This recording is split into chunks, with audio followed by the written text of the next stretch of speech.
vamos conversar sobre um assunto muito importante para quem quer ter filhos, quem quer ter crianças, para comemorar o Dia das Crianças com os filhos.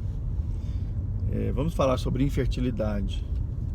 Muitas pessoas não sabem que um casal que tem relação sexual, vida sexual ativa, de cerca de 1 a 2 relações por semana, pelo menos, sem uso de método anticoncepcional, nenhum método, né?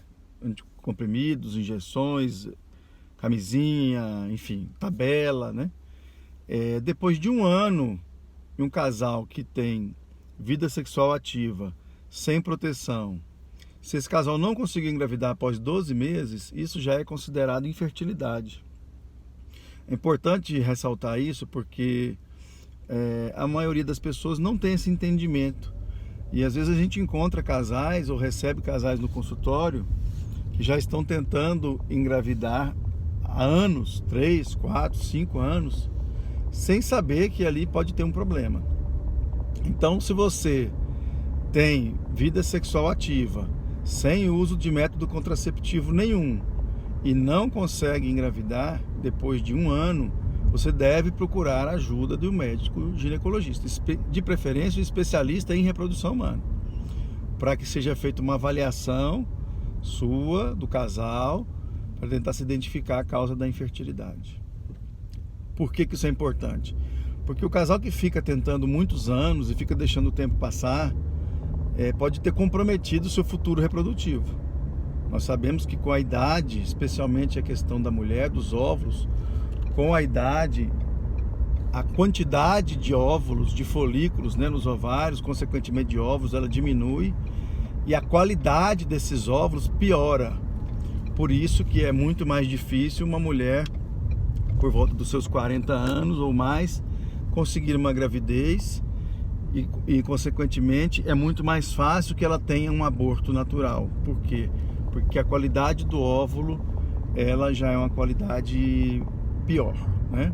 E por isso que aumenta também a chance das doenças relacionadas às alterações genéticas dos cromossomos, tá?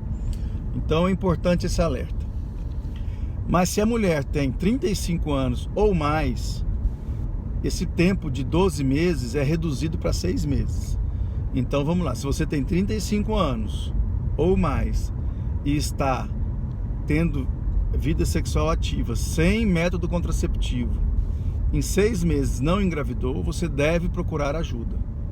Pelo mesmo motivo, né? Aos 35 anos nós sabemos que a reserva ovariana começa a cair mais rápido ainda, né? A quantidade de folículos começa a diminuir mais rápido. Então é importante que a mulher e o casal não percam muito tempo esperando uma gravidez natural, porque pode ser que tenha um problema aí mais sério e pode ser que esse casal precise de algum tratamento, seja cirurgia, seja inseminação, seja fertilização in vitro, enfim, é preciso avaliar se há algum problema aí, né? E tratar de acordo com cada caso, tá? Então, as causas da infertilidade, basicamente nós dividimos assim didaticamente a infertilidade em causas masculinas e femininas. De forma geral, mais ou menos 40% das vezes o problema da infertilidade é com a mulher. Outros 40% das vezes o problema da infertilidade é com o homem. Então isso é muito importante. Muitos homens acham que não tem problema porque acham que não tem dificuldade para ter filho, acham que não tem problema nenhum.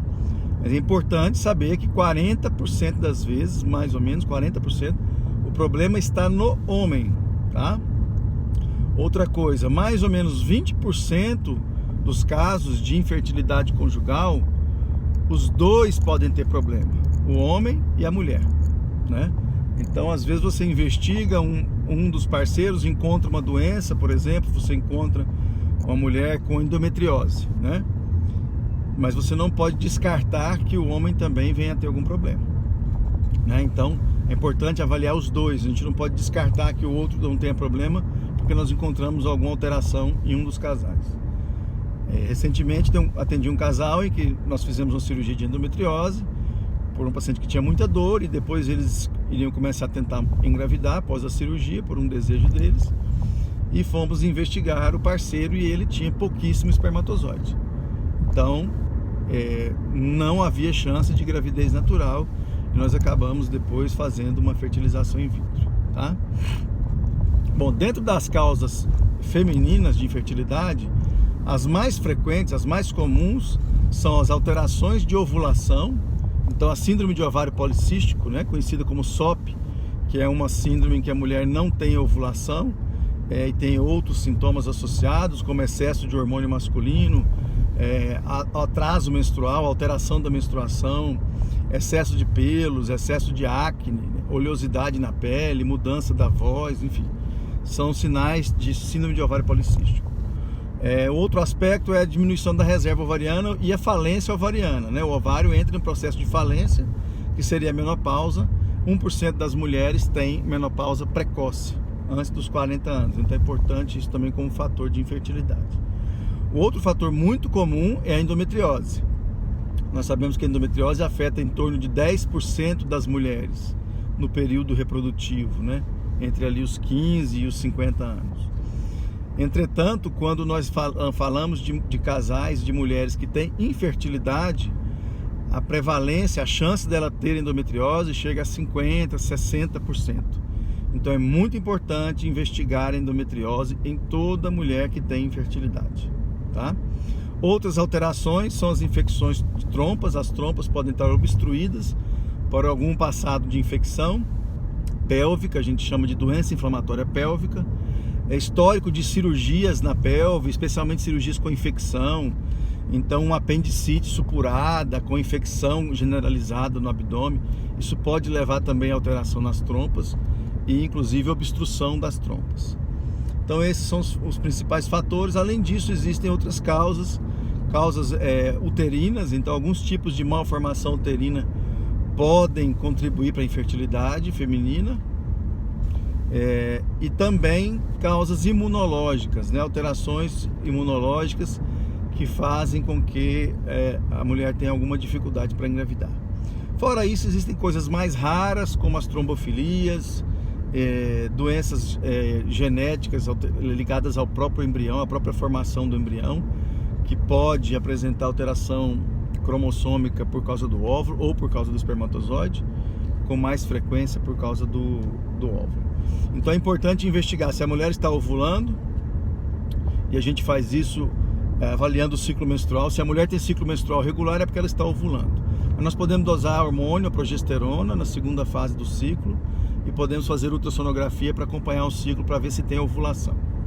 É importante avaliar o trato genital, o trajeto entre a vagina e o ovário, que é por onde os espermatozoides vão subir e encontrar o óvulo. E isso a gente faz com a ultrassonografia transvaginal e com um exame chamado histerosalpingografia, que é um exame que avalia todo esse trajeto, né? É um exame de radiografia com contraste, injeta um contraste dentro do útero para ver se ele sai na trompa até a cavidade abdominal, até o abdômen. Uma outra avaliação da endometriose, isso faz com o exame físico, toque, né? Vaginal, e os exames de ultrassonografia para mapeamento de endometriose. Com isso a gente consegue descartar os casos de endometriose profunda. E além disso, a dosagem de hormônios para avaliar a reserva ovariana, né? E aí nós conseguimos dessa forma fazer uma avaliação profunda da mulher. Nos casos onde não se descobre nada, nós podemos aprofundar a investigação, fazendo esteroscopia, fazendo pesquisa de trombofilias, fazendo cariótipo, que são exames mais específicos, tá? Então é muito importante a avaliação completa da mulher, a consulta bem feita, o exame físico, toque vaginal, para identificar alguma causa de infertilidade, e esses exames que eu acabei de falar para vocês. Agora eu vou gravar um outro vídeo falando sobre a investigação do homem e os tratamentos que são feitos nos casos de infertilidade conjugal.